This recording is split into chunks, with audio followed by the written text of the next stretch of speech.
Okay, brilliant. Sorry, just setting up a test account that EVMS have kindly allowed us use for today. So again, what I'm going to bring you through is personalization, but the main focus of the presentation is on a case study with Eastern Virginia Medical School, EVMS, a client in Virginia that we have at the moment, but I'm going to put just very briefly a few slides or more, again, for you to download afterwards and to start a conversation and basically within your own organization. So what I'm going to cover is very high-level types of personalization that we've been involved in within Terminalfour, the problems you can solve, some fundamentals, the case study being the main piece, and just some hints and tips. Okay, again, high level, and again, get the conversation started. Some personalization that we're involved with. GeoIP, I suppose, is one of the ones. I think it's MaxMind, is one that we would use to basically look at IP ranges from around the world. So, give you an example, Lea Healthcare, a private health insurance company here in Ireland, they have a product that's very specifically aimed at the Dublin market and not the rest of Ireland, but it's still available for the rest of Ireland. So they would target using GeoIP, they would target, say, their Aspire product. And basically when you log on, it's just presented to you. Another examples of GeoIP, I see with Aer Lingus, I know every year we mention the same thing, but Aer Lingus would use GeoIP along with user selection. I'm actually interested to talk to you later on to see, I think initially you had user selection as your main focus, and then you've removed that and go back to GeoIP with also the option of user selection. So there's a few. GeoIP basically just has a look at where you're coming from, and if it's a large organization, you can target that as well, down to, I suppose, an area based on your ISP. User selection, you let the user choose. So the example, Aer Lingus, you say I'm in Dublin, Ireland, Dublin, and it will present you with the deals and with the marketing campaign and the branding that they want you to see for this specific area. Login based, so this is what we were chatting about, and people were asking earlier on, so basically done through LDAP and EVMS just using Novell, just eDirectory, and basically we're authenticating based off the login. Campaign based, campaign, and then behavioral, which is one where you can basically monitor what people are doing around your site, get an idea of what they're interested in, and then target that to make the information more relevant. Okay. Problems you can solve, so cater for international audience, especially with the higher education, where a lot of colleges have offshoots of campuses.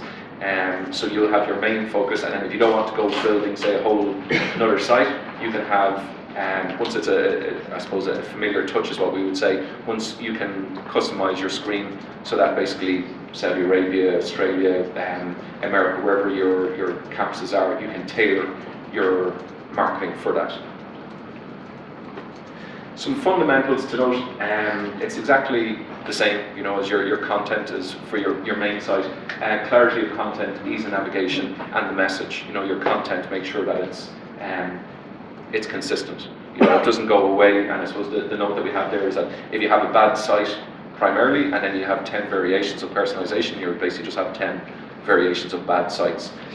So simplicity is key. Don't try to change the whole homepage. It's subtle changes, so you'll keep the framework that's there, and basically you'll just build off that, and subtle messages seems to work well. Brand consistency is something that's coming up a lot, something that at our event in Boston was very much from the clients. It was one voice, one brand, and basically all about the content is the feedback, and what we're doing a lot of work with US clients. Be in control of your content, clearly segment, know who it's like, you know, the old one when the apps came out, you know, and your boss turned around and said, "You have to have an app," and you said, "Well, what do you want on it?" I said, "I don't care, I just want an app." You know, it's the same thing with personalization. Don't do it just for the sake of doing it. Do it for a reason, and once you know what that reason is, you'll be able to target that. Plus, then you'll be able to put the matrix in to analyze, is it working for you? Okay. So again, very, very high level. The notes previously, what I want to talk to you about is Eastern Virginia Medical School. So worked with our design partners iFactory, and basically they wanted personalization, and they wanted it on user personalization, but then also on a content by content basis. So what I'll do is,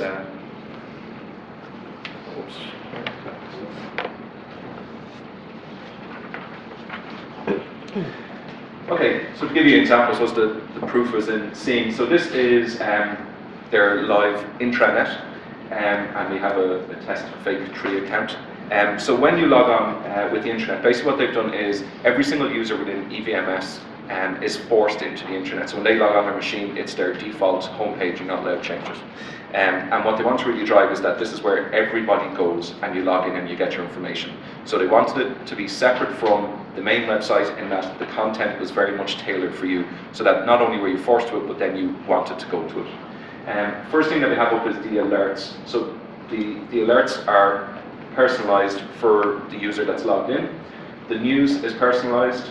And the calendar that we just saw with Barry, we just brought it a step further in that you'll only see the events that are relative to you. Okay? And then what I'm going to explain is some of the areas where they're using personalization. Just what I forgot to explain before we got into it.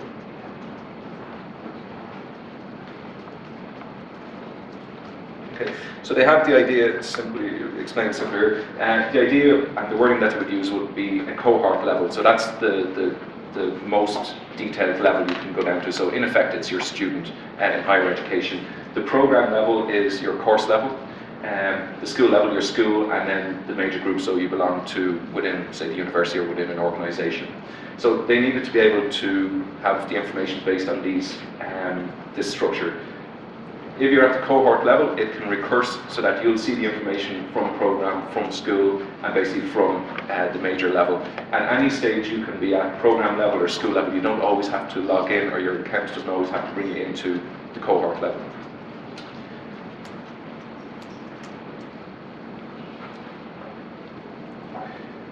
So as I was saying, you get to see the alerts are personalized, the news is personalized, your calendar. The My EVMS resources on the right-hand side are personalized, so only the resources you're able to use or that you have access to will be shown. And then also your favorites, which we'll show you now, are shown on the left-hand side. So if we have a look at your favorites, so your top 5 favorite listings will always be available, and then you're able to view all, and there's a control panel for your favorites to basically help you out with the personalization.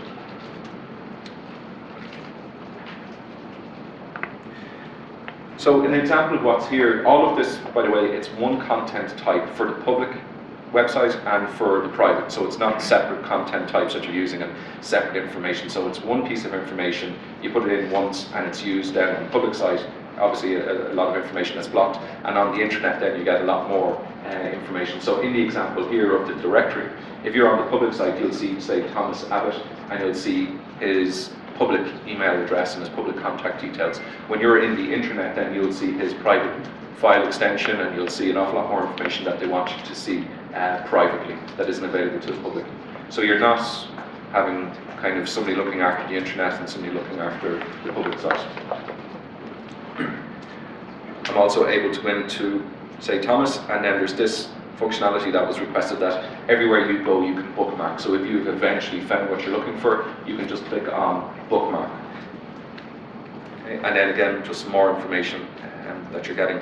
Throughout the whole site, we've also created a global bookmark. So at any stage, if the bookmark feature isn't there, you can just use the bookmark to add it in.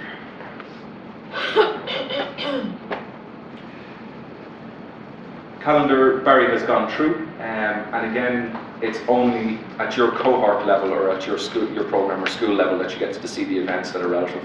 So everybody knows kind of, you know, if you're seeing the top level calendar for all of the events for your whole organization, it's just going to be a blurb of events, and you're kind of saying, well, I'll pick out, you know, what's relative to me. This takes all of that away and lets you see exactly what's relative to you.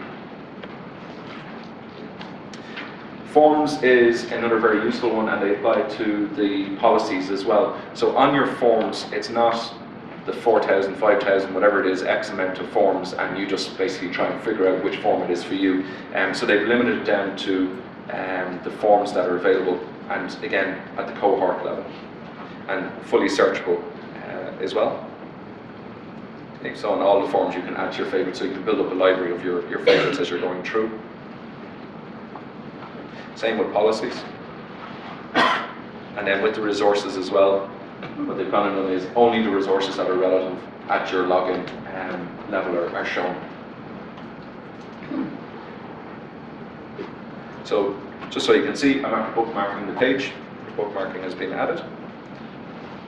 If I go to the control panel we built,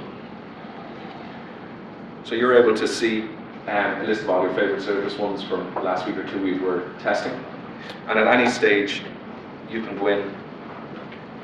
If it's starred, it means that will appear in your drop-down. If it's not starred, it won't appear. You can change the title, and then you can also use different tagging for tags that you want. If I want then to delete, just click on delete.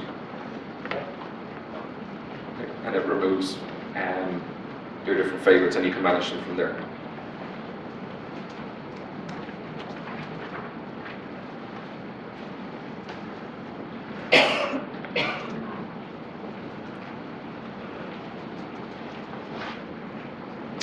The other thing that was asked for was a jQuery plugin for pagination.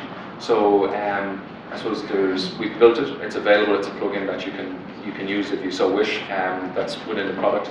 The next, I suppose, stage of what's there is to add in the drop-down, which is a requirement now. So you can choose 10, 20, 30 results. That's something that will be developed early next year. So a jQuery plugin, if anybody wants it, the code is there and it's available that you can use.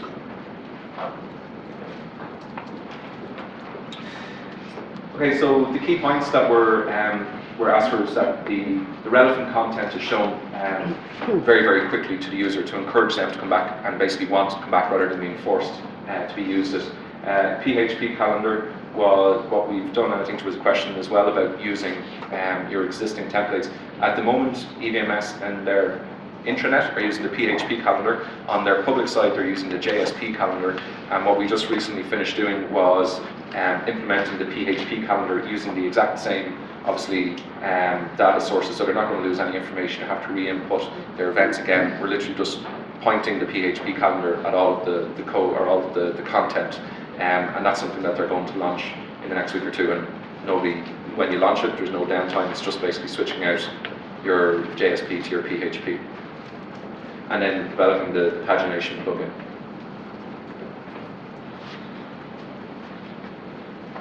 So as I was saying earlier on, just globally for personalization, you need to tie it into a few target audiences. Don't just do it for the sake of doing it. Make sure you have that familiar touch, so don't change everything drastically from if everything's all blue as your primary colors, don't change it to red. Make it so that it's this familiar touch. And make sure to keep it as simple as you can.